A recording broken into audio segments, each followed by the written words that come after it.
the one, the only, the nature boy, Ric Flair. Let's take a look at the rise of Mr. Flair in the magazines, actually on the magazine covers is what we're going to be looking at. This could be on target to be my longest video yet. Anyone ever had a question on who was on the most magazine covers of all time? I can tell you right now, guess no more. It was Ric Flair. Ridiculous amount of covers he was on from 1976 till 2020. We're going to focus on his career while he was wrestling and not when he retired. We are going to show predominantly his covers that he is dominating the cover on, not just small corner shots like he is on this issue here. But in the early beginnings, in the mid 70s, that's all he's on. So we'll see a couple small ones, and the rest of them will be just Flair dominating the cover. A first look at Flair inside of this issue from Japan, Japanese issue from July of 1975. It's got a really early look at the beginning of what would be one of the hottest feuds in wrestling. Ric Flair versus Dusty Rhodes in full color, of course. And take notice, Ric Flair's very first championship belt, the Mid-Atlantic Television Championship. He is the champion. This was his first title that he would hold in a long, storied career. And just 5 years from now would kick off the battle between him and Rhodes nonstop for a good 4 years and a fantastic feud. Here's just one more shot of Flair and Dusty in color. On the cover of the magazine is Inoki on Pro Wrestling Monthly, July of 75. If you're looking for that issue, I'm going to point out one more thing in this photo. You may see this online, focusing on this topic came up with his stripes on his boots.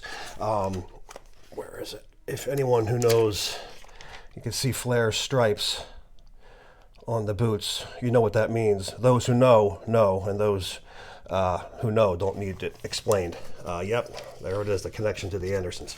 So that's your first look of Flair when he was a champion, his first championship belt. He wouldn't appear on a cover of a magazine until 1976, November, of Popular Wrestling, and it's just a small corner shot of Rick in the robe. His next cover would be on the cover of Wrestling Annual in 1977, and there's another championship shot of Flair. I believe this is the tag team championships when he was champions with Greg Valentine. His third cover, fall of 1977, and again, it is a small corner shot, not quite popular yet, but making his way for sure. December of 77, Wrestling Monthly, and I apologize for the glare, guys. It's going to be a battle down here with this most of the day. His first cover against the Mighty Igor, his first cover dominating the cover, where it's him fully on the cover. November 1977 of Wrestling Monthly, and he has already got the blood on the forehead on that issue. Bringing to light now into America eyes, Dusty Rhodes versus Ric Flair. This is their first cover together for a long, storied battle that they would be in all the way up through 86, the next 8-9 years together, battling it out. This is Inside Wrestling, February 1978. This was one of the issues that I back-ordered from Stanley West. And speaking of which, let's welcome Bill Apter to our channel. He's a friend of the channel. I was quite surprised, and he laid in a very nice compliment to me. And he likes the content that we're doing and showing the old magazine. So thanks for the compliment, Bill, and welcome aboard for watching our small but raw videos. This is the beginning of Ric Flair and Ricky Steamboat's wars, and it's a small corner shot here. That, of course, would explode later on. Flair again on the cover of Best of the Wrestler, spring of 1978. A very hard issue to find, a very expensive issue to find, is Wrestling Annual 1978, and it's because of the cards that are inside here. And of course it has Flair's rookie card, and this is signed by both Flair and Bruno without my name on it, which just makes the value that much more higher. Flair again, 1978 fall on the cover with Rocky Johnson in a small corner at the bottom. A oddball match, Flair versus Andre the Giant. The night the fans booed Andre. That's actually a tagline for a magazine with him and Ox Baker. This is a Greatest Battles issues for 78. Greatest Battles were recycled stories for the most part, with a couple of new ones, but mostly were recycled stories. But first time seeing Flair and Andre together, and it's a pretty rare look. Those two didn't wrestle very often. A great bloody shot. Loved this as a kid. Ric Flair, Blackjack Mulligan. That is one Mid-Atlantic battle that I would have loved to have seen as a kid. It's too bad that I missed that. I relived the stories and people talking about it, and too bad I haven't seen any footage of those two guys wrestle together. There were some bloody battles between him and Blackjack. Of course, they were also tag team partners. Flair and Blackjack, November 1978, The Wrestler. Wrestling Monthly would start a feud with Flair and Paul Jones. Wrestling Monthly, August of 1978. This would be carried over to several publications and issues, both a bloody mess. This is the next issue, Flair and Paul Jones again on The Wrestler. And even Wrestling Review picked up that battle. Wrestling Review, Flair and Paul Jones. Flair and Dirty Dick Slater on the cover, the match that never was. Inside Wrestling, December 78, Flair and Dusty once again. And, early on you could see the chemistry between those two, and it was just going to be box office hit. Dusty Rhodes battling Ernie Ladd, but Ric Flair off to the corner. I won the NWA World title, but turned it down. Once again, Inside Wrestling, Flair, Dusty Rhodes, April 79, Inside Wrestling. Great magazine cover of Flair and Steamboat, their first full cover together of another phenomenal feud that just doesn't need any explanation. August 1979, Inside Wrestling. Flair and Chief Wahoo McDaniel battle it out in September 79, Sports Review, in a bloody Indian strap match. Flair with another title. He's held several by this point, and here he is as the NWA Mid-Atlantic United States Heavyweight Champion. One of the only magazine covers of Flair with this belt. Here he is after the match, the same match, same Best of the Wrestler a year later. This would be fall of 81, and this is Flair with a bloodied title match at the end. And you'll see a lot of my issues are going to be autographed by Flair. I think besides Bruno Sammartino and Harley Race, I think Flair is like a close second or third for the most autographed magazines that I have. Just all his belt covers when he was champion, I just had to get those all signed. They're just fantastic looking covers. Here he is taking on the Canadian champion, Dino Bravo, on the cover, 1979 Wrestling Yearbook, December. And once again with the Paul Jones War, January 1980. Battle of the Nature Boys, the battle for the right to use the Nature Boy name. Buddy Rogers takes on Ric Flair. The real Nature Boy will stand in the end, and that is Nature Boy Ric Flair. Passing the torch down is Buddy to Ric Flair at this point. And March 1980, Inside Wrestling. What a fantastic war, and that's not very talked about very much. They had some bloody battles. Greg Valentine, former tag team partner of Ric Flair, squaring off a number of times, and there were some great battles together. Let me tell you, the wrestler, August 1983. I put that up front because it's an older issue from 83. We're still in 1981, but it's the same feud. So I wanted to, sometimes these magazines put out covers and photos that aren't with the exact actual time or date, and they backtrack it. So I just wanted to put that out of order just to keep it in with the Flair and Valentine shots on the cover. This is signed by both Greg and Rick, January 81, as the blood feud continues between Flair and Valentine. A really great bloody shot. Hard issue to find. It's not expensive. It just sells fast if you can find it. May of 1981, Flair and Valentine on the cover. Not very much in 1981 for the Nature Boy. Maybe just these 4 issues. And we're finishing off 81 with him with Rowdy Roddy Piper on the cover of The Wrestler, April of 81. Soon to be facing Dusty Rhodes, who Dusty was the new world champion, and Flair would dethrone Dusty. Flair wins the world title. This is a Grapevine program from Championship Wrestling from Florida. Here is Ric Flair's first cover as world champion, his first belt cover. Here he is facing off against Dusty in a chin lock, and it is autographed by Rick, January 1982. Same match, Flair wins the world title. It is covered on a rare look of Pro Wrestling Illustrated with a match on the cover and not just a posed cover. You'd see early on they would have matches on the covers, and then soon it would become just a portrait photo of each wrestler. So the coverage of Flair's title win is in January 82 PWI. Another hard to find, hard to get issue, February 1982, a very bloody Ric Flair holding the belt.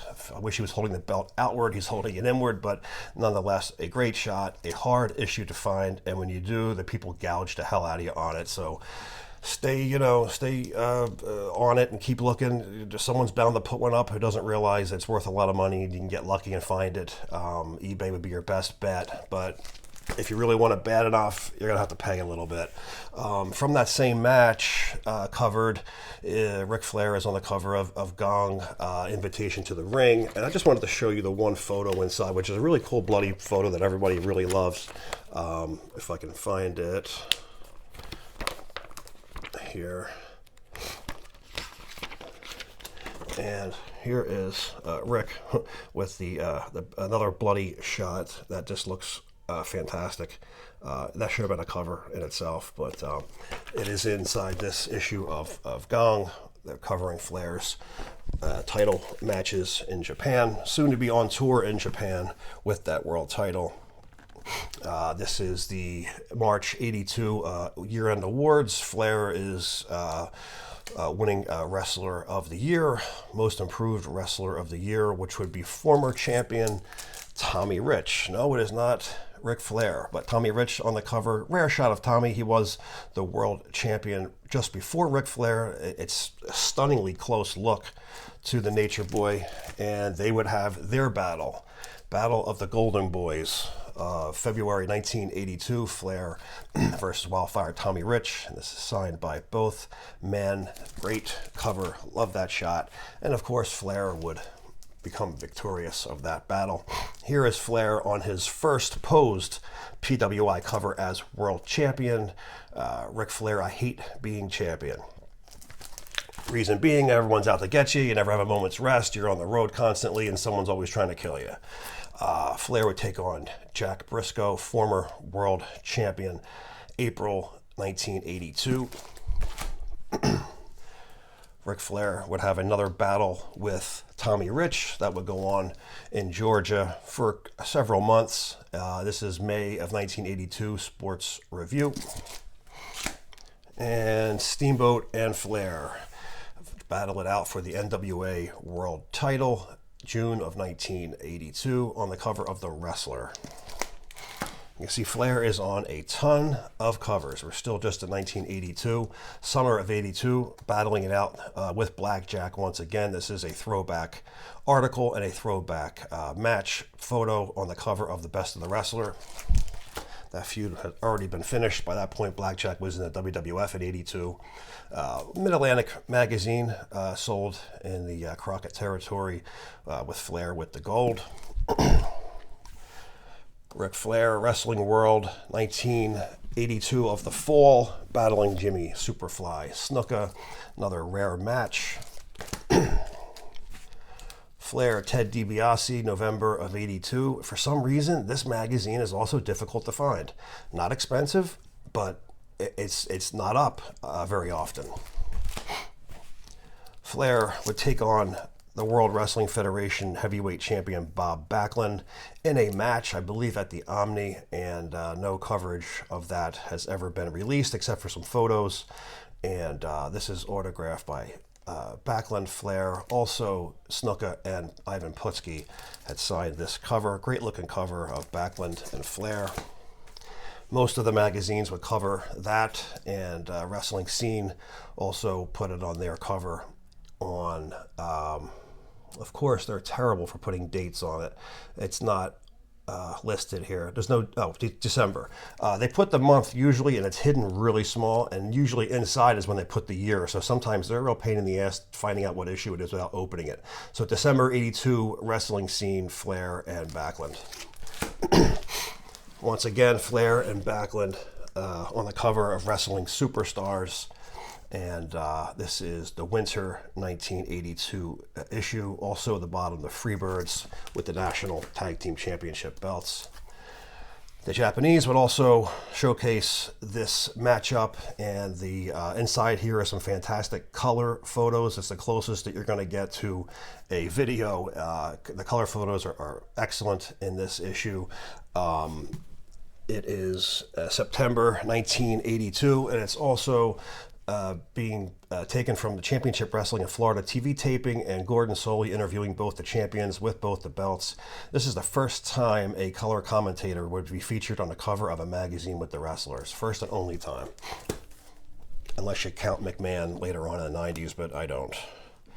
Main Event Wrestling, December 1982, also has photos of that match with Flair and Backlund.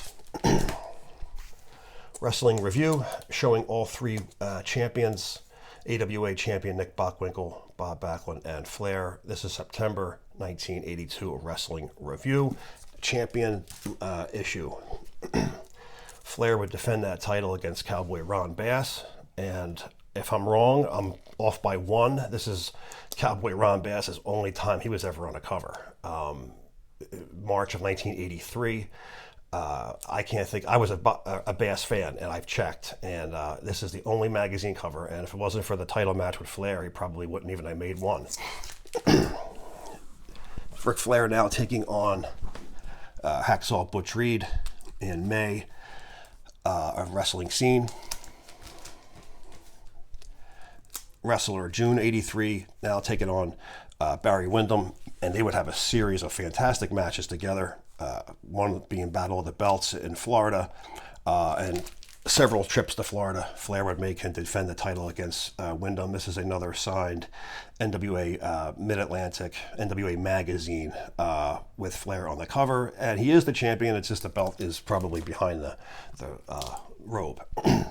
Flair again with his match against the unknown Butch Reed at the time on the cover of July 1983. Flair once again with Wildfire Tommy Rich, July of 1983 PWI. I always loved this cover. I remember the day that I bought it. Still have that same exact issue. Still got all the color pinups inside these. A great feud between, I loved reading about that feud when I was a kid before I was able to see those guys on TV. All I had was this to refer to, and this was, like I said, this was our internet, this was our television. Everything, our whole entire life was inside these magazines, for wrestling, that is. July 83, he defends the title in St. Louis against Bruiser Brody. This is your one and only shot of him and Brody on the cover together when Brody challenged for the belt. Brody is on Wrestling World 1980 against Harley Race for the belt, And that would be the only 2 title shots that he would be featured on a cover with, Brody anyway. August 1983, this is Dusty Rhodes battling against Ric Flair in a very bloody wrestling scene. Ringside Wrestling, September 83, another shot with Barry Windham. Great looking abdominal stretch cover. Another abdominal stretch cover with Tony Atlas. And I remember I bought this in the airport when I was down in Maryland. And just to break up my long trip on a plane, I remember I had this same issue. And it's still with me. It's still in good shape. So Tony Atlas on Wrestling 83 Annual Fall Sports Review. Official Wrestling, 1983 September, and he is battling again with Ricky Steamboat. Issue number 1 of Wrestling All-Stars against Dirty Dick Slater, and it's also signed by Rick at the bottom. Flair, I'll die before I let Harley Race become 7th-time champion. Sports Review, February 1983, and Harley Race will become 7th-time World Heavyweight Champion, October 83 of The Wrestler. Great looking bloody battle between 2 great bleeders in the wrestling business. Flair, without a doubt, one of the best bleeders. Just looked awesome with that red face and red hair, way it ran down his face, and it was just an awesome in awe look when you first time you see that. It's just a great time. You don't see it anymore. It's too bad. The magazines don't show it anymore. What a great looking magazine cover for sure. Very nostalgic, that cover. Harley Race's 7th-time World Championship match win would be covered on the Main Event Wrestling, October of 1983. Ringside Wrestling would also cover that November of 1983. And I thought I had one more before Starrcade. I guess I don't. Starrcade. The battles with Flair and Race would set up for the Flair for the gold. Here is a Starrcade 83 program, and it is signed by Flair and Harley on the cover. When Flair would battle it out with Race, when Flair was a babyface, and Flair would regain the World Heavyweight Championship. Here he is on the cover of March 84 Sports Review. This is also signed by Steamboat, Greg Valentine, and Flair at the bottom there. Another great looking magazine cover. Almost the same exact shot, main event. George Napolitano took this fantastic shot when he was standing on top of the ropes looking down at Rick, holding up the world title. Another bloody face, March 1984. Another classic shot, a Flair 2nd title win. And Wrestling All-Stars also covered that Starrcade 83 match. At the time, it was the biggest event of all time. And Wrestling All-Stars, April of 1984, in a cage. Flair takes his 2nd world title win to Japan for a tour, and here he is on the cover, 1984, as the world champion. A lot of good coverage inside here of his tours through Japan and through the magazine shops. That he went to proof with that belt, that real big magazine I show in one of my collection videos, the real big NWA gold belt. This issue shows him at the publication where they're snapping photos to take pictures of that belt to copy it for the magazines.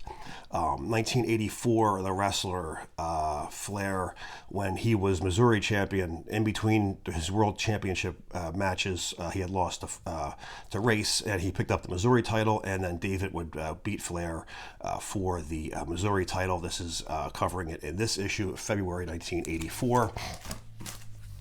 Again, like I said, they show older pictures from matches that happened a year or so before and just put them on covers still. If I know what the cover is, I usually point it out to you guys so you know where it's coming from.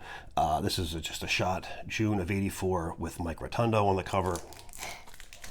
Another battle with Barry Windham on the cover, Sports Review, June of 1984. You got Barry Windham again June of '84 wrestling main event.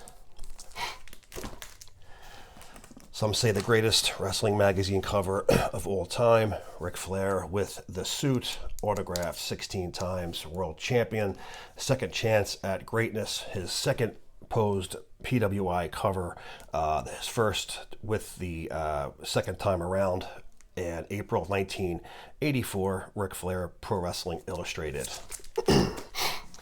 Article, Second Chance at Greatness, is covered on the recycled issues of Wrestling USA Summer of '84.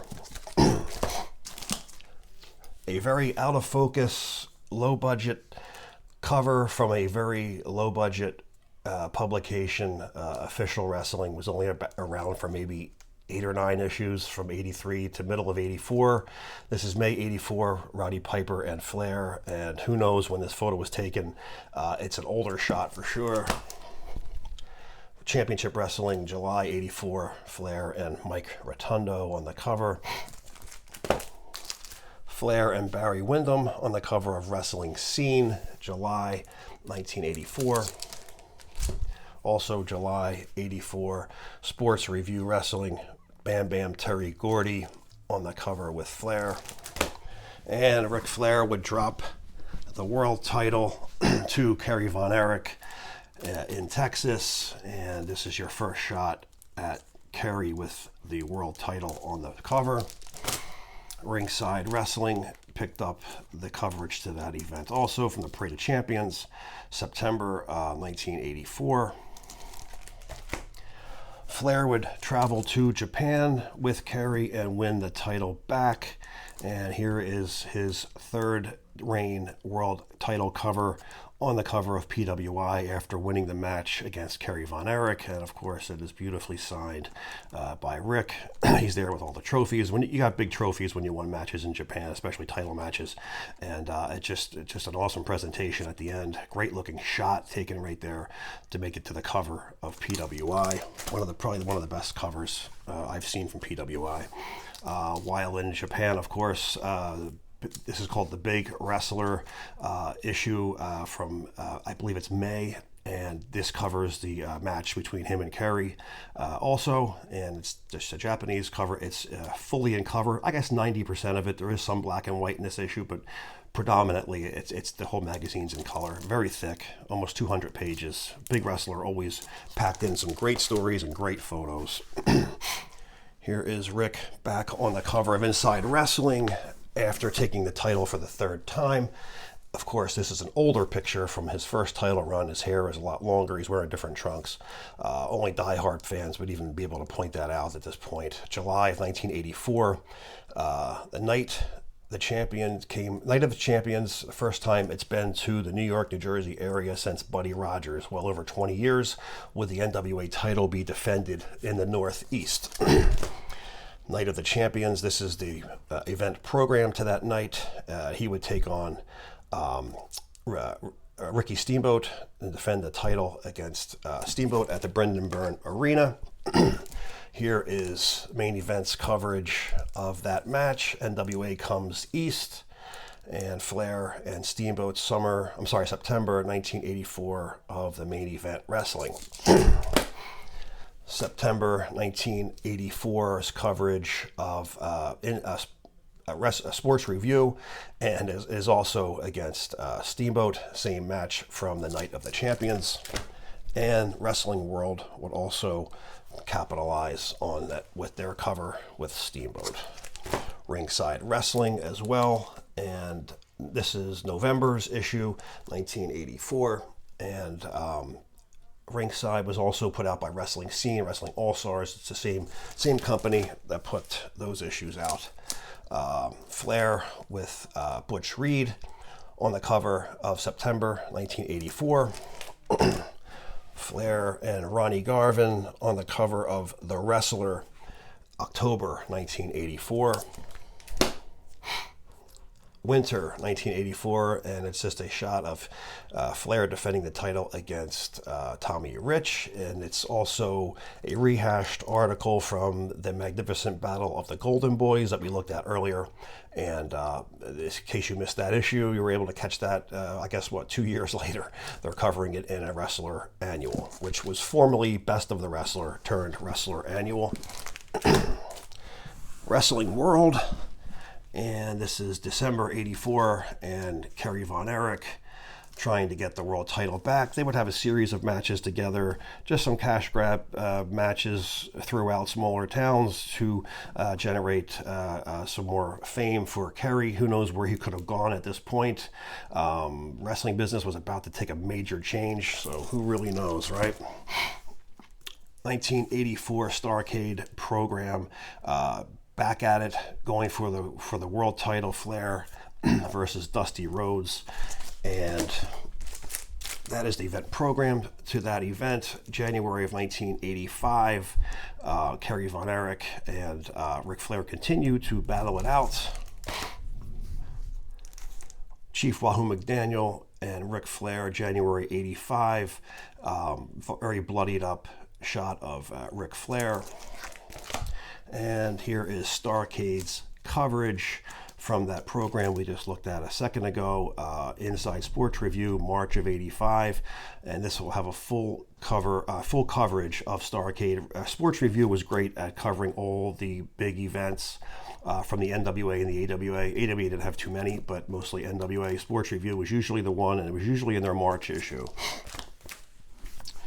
Another company wrestling main event covering the Starrcade match in March of '85, Dusty and Flair. The 1984 Achievement Awards, Flair once again is Wrestler of the Year. Star Wars '85, the NWA, AWA joint venture, both come up to the New York, New Jersey area at the Brendan Byrne Arena in the Meadowlands and battle it out. AWA versus NWA. Ric Flair defended the title at Star Wars '85 against Harley Race. Harley Race coming up short that night, but the battles would still continue, facing Race throughout the different cities in the United States. Once again, here is Sports Review's coverage of Pro Wrestling USA. Flair in the top getting pile drived by Harley, and a full coverage of Pro Wrestling USA Star Wars '85 is in this issue. Championship Wrestling May 1985, and he's taking on Gino Hernandez in a rare shot of Flair versus Gino. Flair taking on Freebird Michael Hayes in May of 1985. Another Pro Wrestling USA show comes to the New York, New Jersey area at the Meadowlands. Flair takes on Sergeant Slaughter August 16th, 1985. Flair and Sergeant Slaughter on the cover from that match, June of '85, Inside Wrestling. Ringside Wrestling also picked up that match, July of 1985. Main Event Wrestling would put out a magazine called Champions, Past and Present, and it covers all the different world champions, from tag teams to heavyweight champions to intercontinental and other smaller championship belts. It's getting difficult to find as well. They put out one champion issue, four photo albums, and one for heels and faces. That one's a very difficult one to find, put out by Main Event Wrestling, all between '85 through '87. Flair taking on and defending the NWA Championship against Kerry Von Erich, Wrestling World, August of '85. Great American Bash. Trying to get this focus better for you guys. Great American Bash 1985. This is a program where Flair would defend the title against Nikita Koloff. Nikita Koloff, the mean Russian. Flair is now a babyface, defending the honor of America, defending the championship against the evil Russian. And this is signed by Nikita, not signed by Flair yet. It will be when I see him, as long as his prices aren't ridiculous like I heard they are now. If they are, I certainly won't be doing it. August 1985, Flair, Nikita Bash coverage in Sports Review. Major Bash coverage is in the PWI issue, December 85. Flair and Nikita off to the side. Tully Blanchard and Dusty Rhodes. Magnum TA, Kamala, and Khrushchev, and the Road Warrior Animal at the bottom. All the full coverage for the Bash in December 85. Ringside Wrestling, September 1985. He is taking on Kevin Von Erich. It looks like Mike for a second. Kevin Von Erich at the Parade of Champions. Wrestling World, October 85, again battling it out with Harley Race in a Wrestling World special. Dr. D, David Schultz taking on Flair, October 1985. Flair is defending this title against everybody you can imagine. We're barely like halfway through this. I'm trying to go as fast as I can because I don't want to take up, all your time with a video that's going to be drawn out for hours. Just wanted to get straight to the point, show you guys the covers, and point out some of the key points at some of these covers here. So I'm trying to make it as smooth and as quickly as I could. Main Event Wrestling, October 85, Magnum TA taking on Flair, which we all had our hopes up that Magnum was going to be world champion at one point. Would it have happened? I'm sure.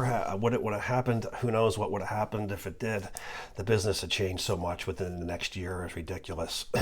Flair meets AWA World Champion Rick Martel in Japan for a title versus title match. A very bloody Ric Flair at that match. The coverage is in that issue of Gong. Back to Magnum TA and Flair, November 1985. Night of the Champions was very successful, and we have Night of the Champions 2 back at the Meadowlands, December 29th, 1985, ending out the year. December 85 of Wrestling News, Ric Flair on the cover with Hacksaw Butch Reed, and that is a young Paul E. Dangerously presenting Flair with the Wrestler of the Year award as given by Wrestling News. February 1986, the Wrestler Flair battling with Dusty Rhodes. As you see, that Flair and Rhodes is now 11 years strong, continuing on. What chemistry those two guys had. This would be your second to last look at the 10 pounds of gold on the cover of a magazine. The Achievement Awards for Wrestler of the Year, Ric Flair, once again in March of 1986 for the 85 awards. Starrcade 85 coverage in this March issue of Sports Review. Like I said, March is usually the month that covers the big shows, and all of the coverage from Starrcade 85. Dusty again coming up short in the $1 Million Challenge. And here is Dusty and Flair battling it out. Again, this is not from Starrcade, even though it says Starrcade. It was a first blood match, and they're both gushing blood. So that tells me the match was from a different time, because as soon as the blood came, the match was pretty much stopped. From what I remember, that wasn't one of my favorite events, Starrcade 85. Wrestling Scene, April 85, Flair and Dusty once again. Very bloody cover. Another bloody cover, Wrestling Scene. Wrestling Scene, of course, was your more gore magazine. They covered all the blood, especially from down in Puerto Rico through some of the hardcore matches in Japan. Barry Windham and Flair battle it out June of 85. Again, Barry Windham on the cover, June of 85 with Flair. Magnum TA on a Wrestler Annual. And this would be your last look at the 10 pounds of gold. All three world champions at the time, Stan Hansen, AWA, Hogan, WWF, and Flair, the world champion at the bottom. The last time we would see that belt for quite a few years. That brings us to the Great American Bash 86. program for the Bash. Ric Flair, I think it was 13 times throughout the summer he would defend it, or 14. I think it was 13. He would take on Dusty Rhodes 13th night, and he would lose to Dusty Rhodes. This is your first look at the big gold belt on the cover of a magazine, and that's the reason I'm showing it now. I know it's a Flair video. We are going to be doing a Dusty video next, so look out for that in the next couple of weeks, and you'll see this issue again for sure. But this is your first look at the big gold. And Ric Flair now. Ric Flair's fourth NWA title reign, last chance to quiet the critics, and it is Ric's first cover with the big gold belt. And of course, this is the belt that he's most commonly known with by most fans today. Wrestling superstar wrestler, who this was put out by Wrestling Scene and Wrestling All Stars. This is Flair's first match, backroom locker shot from the Bash 86, and that's his also his first cover with the big gold on a superstar wrestler. Flair taking on Magnum TA August of 86 on Wrestling World. A bloody August of 86 against Dusty Rhodes. Flair defends the title against Ricky Morton of the Rock and Roll Express. September of 86, The Wrestler. Starrcade coverage, event of the year, Ringside Wrestling against Nikita Koloff, and this is April of 1986. November 1986 against Road Warrior Hawk. This is the opening night, Philadelphia. I think it was Veterans Stadium was the name back then. Of night one of the Great American Bash in Philadelphia, defending the title against Road Warrior Hawk. He would also defend the title against Animal as well on that tour. There is a small cutout shot of Flair and Animal, but it wasn't worth talking about, so that's why I didn't bother bringing it out. Flair would go to Florida and have a feud with up-and-comer, new to the business, Lex Luger, who was the Southern Heavyweight Champion at this point. And this is your first look at Luger on the cover with Flair. They would be on the cover of a bunch from now till 1990. New magazine to hit the stands was Official International Wrestling Insider. That's a mouthful. November of 1986, and it's got Magnum TA and Ric Flair on the cover of their issue. This magazine would only be around for maybe 5 issues. I know I covered it on one of the lesser known videos. If you're interested in that, check those videos out, and you can see all the covers of that publication. Flair and Magnum once again. You see Magnum now, he's on a lot of covers. He's starting to get the hype. They're starting to build him up. He was going to probably become the champion before he had gotten injured. This is the premiere issue #1 of Wrestling Fury, and October of 1986, issue 1. Flair and Hogan on the cover of Wrestling Superstars, Wrestling Superstars was good at having dream matches, and of course this was just only a dream match. The two companies, we knew we would never see a title versus title. The WWF would never do such a thing. Of course, at McMahon now looking to take over the world, he didn't even acknowledge the NWA was even in existence. This is winter 1986, Flair and Hogan. Wrestling Double Action, December 86, an older shot from the Meadowlands. I can tell by the ring in the backdrop. This was a shot from the Brendan Byrne Arena match from 85 on Double Action Wrestling. Double Action Wrestling, February 87, also covering Flair and Luger. Flair and Dusty on another cover. I think it's safe to say Flair and Dusty have been on more magazine covers than any other feud out there. February 1987, Wrestling World. Another Flair and Dusty, both bloodied up. February 87, Championship Wrestling. Once again, the Official Wrestling Insider, Official International Wrestling Insider. Flair is taking on, I don't know, Wahoo McDaniel. At the bottom, Wahoo's kind of half cut off there, and this was at the Battle of the Belts. Wrestling World, April 1987. Who is that?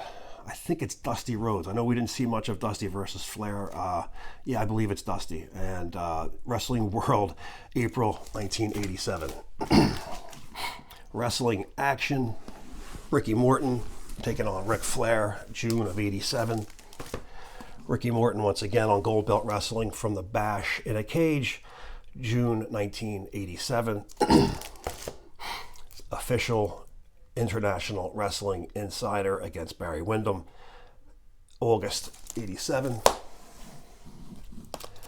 August 87 Wrestling Power, Flair and Slaughter. Barry Windham, Ric Flair, September 87 of Wrestling Action. Good bloody shot of both men. It's Dusty Rhodes and Ric Flair, October 1987 on the cover of Wrestling Power. Wrestling Fury, October 87, Ric Flair and Barry Windham. It's been a little while since we've seen Flair on the cover of PWI. This is October of 1987. Flair dumped the Horseman. True champion stands alone. Flair battling it out with Kerry Von Erich, November 87.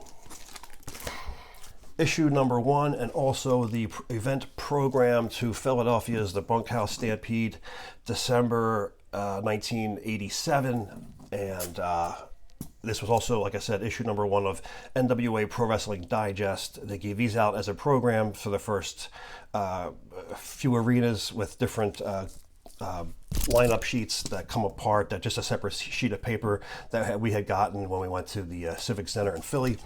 That was the best place to see anything, really. But wrestling there was awesome.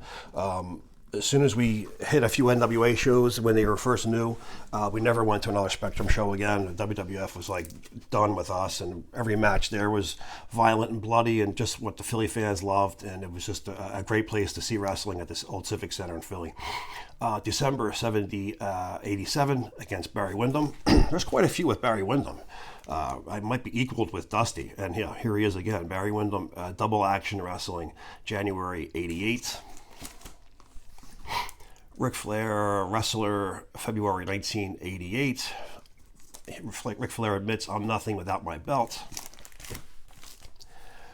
Ronnie Garvin coming his way to the top and will become NWA World Champion, whether you like it or not. And this is February 1988.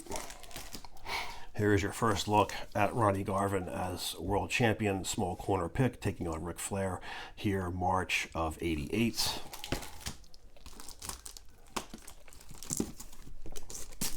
Excuse me one second there.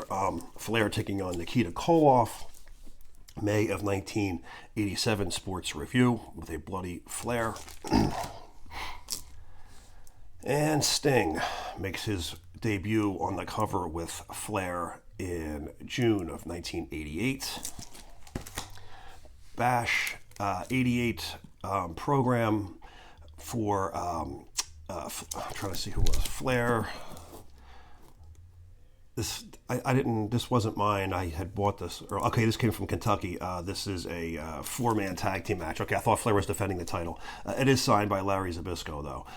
This is your second program. There's another one with an American flag. It says 88 Great American Bash.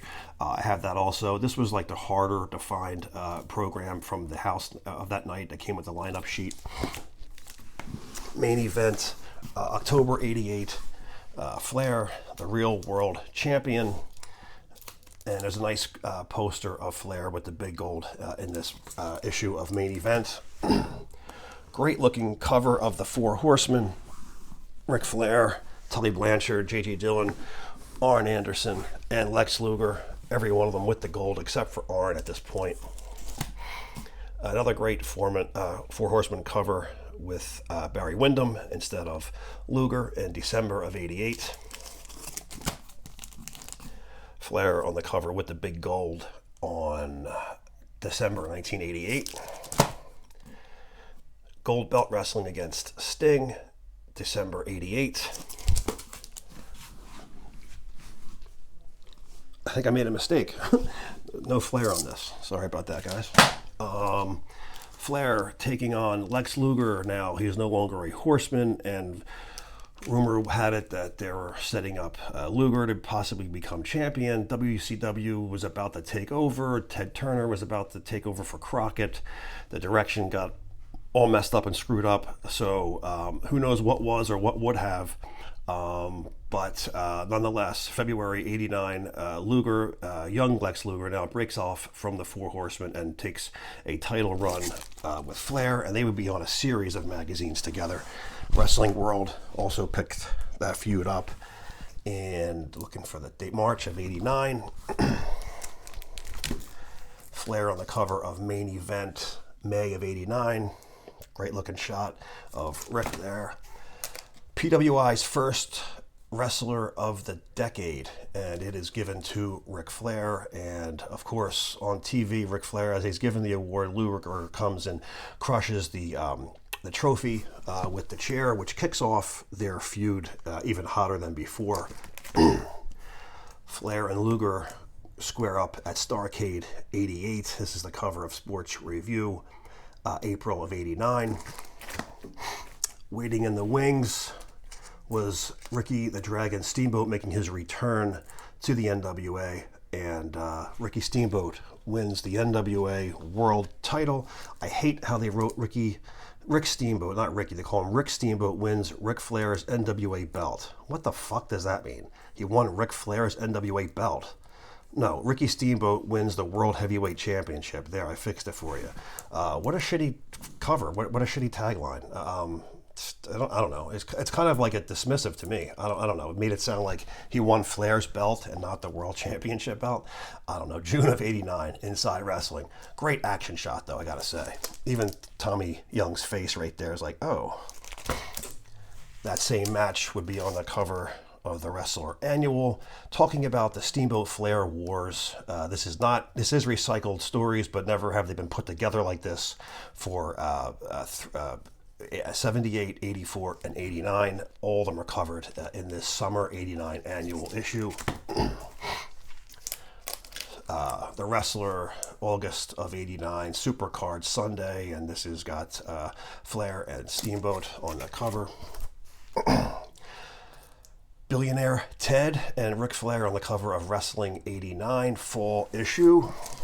Also, Steamboat and Flair are in that magazine.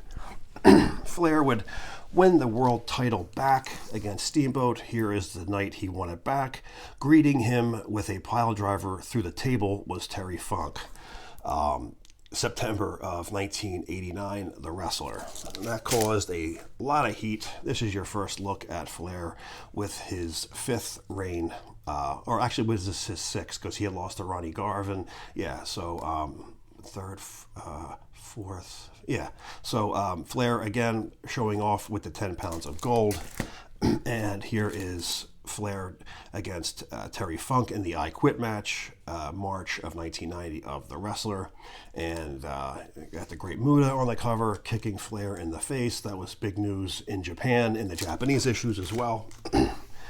Flair would go back to battling the Total Package. And July of 1990 of The Wrestler, great looking shot of Flair pressed over Luger's head. Another shot from a different match being pressed over Luger's head in the new WCW wrestling magazine called Wrestling Wrap-Up. Flair down on his knees begging, please, Lex, I can't take it anymore. Inside Wrestling, August of 1990. Flair is a broken man. Flair with a different look. Hair got cut short. And there was talk about him coming to Japan and having a title versus the IWGP World Champion Van Vader, who was also the CWA Catch Wrestling Champion at the time. You see Vader with both belts. This was in February of '91. The match would not happen because Vader would lose the title to Dragon Fujinami, and the match was set between Flair and Fujinami at the Tokyo Dome. This is March 28th, 1991 of Weekly Gong issue. Dragon Fujinami would win the title, and the big gold would be worn in Japan. Flair, of course, not losing without controversy, and that match would be rematched in America, and Flair would take the belt back. Flair looking like what would happen if he went to the WWF and wrestled Hulk Hogan. Who would win? The match of the century, they're calling it. Not quite. Ric Flair, I'll make Hulk Hogan look like an amateur. January of '92. This will be his last PWI cover for a good 6 or 7 years when he won it back later on. This is January 1992. Flair, like I said, his last look as champion. He is now on to the WWF, battling with the enemy, I would say. Hulk Hogan and Flair on the cover of Classic Wrestling. This is signed by both Hogan and Flair. Inside Wrestling, March of '92. Who's winning the Hogan-Flair wars? And here's just a collage of different pics of their matches in the WWF, which I had never seen any, and I heard none of them were anything to talk about. He rumbled past 29 men. Ric Flair's Hour of Power. Flair would win the World Wrestling Federation Championship belt, company belt, at the Royal Rumble. I had never seen any Royal Rumble, not that one either. Here is your one and only look of Flair on a WWF magazine with the belt. WWF magazine, by the way, this is not a wrestling magazine. This is just a company catalog that showcases their agenda and what they want you to believe, and just a handful of matches that really never meant anything. Real wrestling magazines were The Wrestler, Inside Wrestling, Sports Review, Pro Wrestling Illustrated, a magazine that covered everything and not just propaganda. So therefore, when I say I have every issue from every publication ever printed from 51 to 93, that's not counting any WWF pamphlets, if you want to call it that, brochures of wrestlers. June of 1992, The Wrestler, and it's Hulk Hogan, Sid Justice, who was, of course, Sid Vicious. They are just mere pawns for the Nature Boy. Nature Boy on the cover of Sports Review, May of '92, and this was a photo taken from the Lex Luger match in 1990. It's on the cover for December '92. Flair, Stop Whining and Start Wrestling. Flair would leave the World Wrestling Federation. I believe he took the title twice. I might be wrong. I think it was twice. He comes back to the WCW, and the NWA made a small resurgence when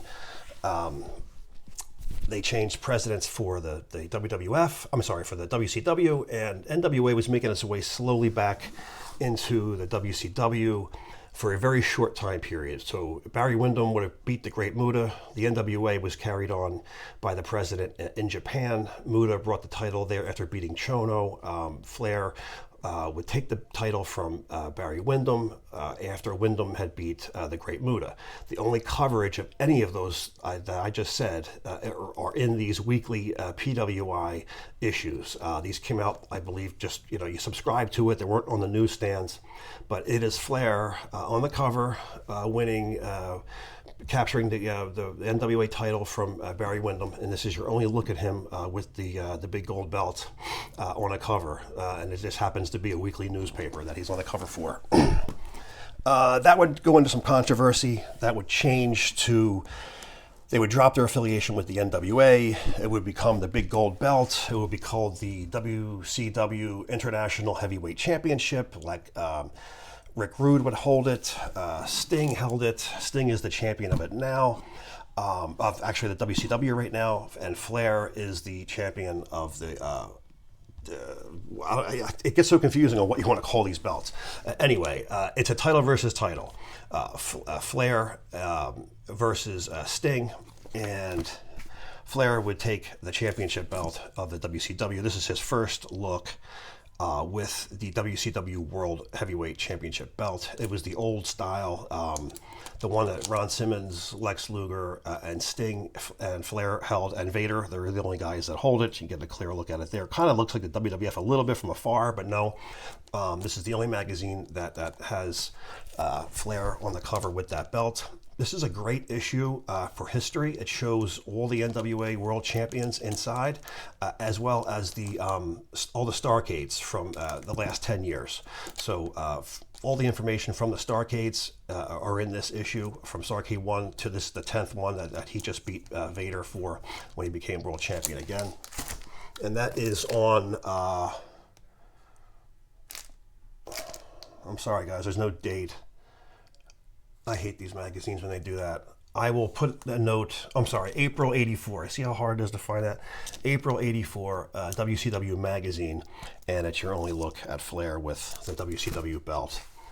June of 1993 would be the next time you would see Flair on a cover. He'd be on a lot of small little piece covers, but this was almost like a throwback issue, seeing two wrestlers on the cover of PWI. You just didn't see that anymore in 93 especially. So this is June's issue 93. He's taking on Sting.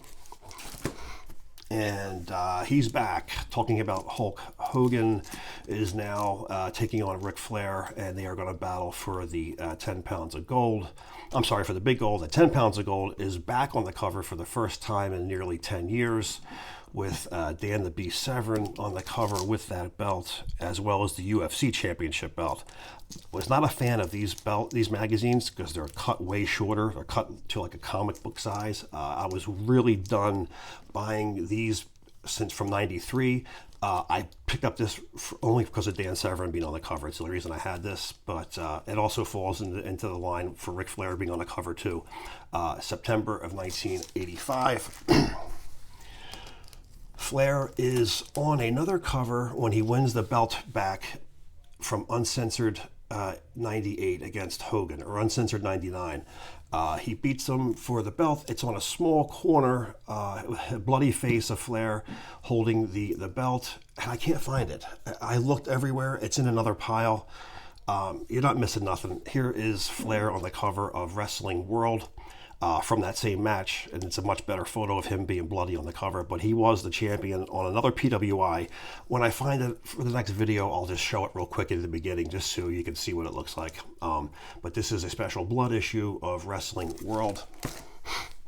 And Ric Flair, after now pretty much being retired at this point, I'm sure, June of 2008, and this PWI is a thick, loaded magazine, very heavy, and it shows his 25 greatest magazine covers of all time. And I think I got that covered for you guys already, so there's no reason to buy the magazine.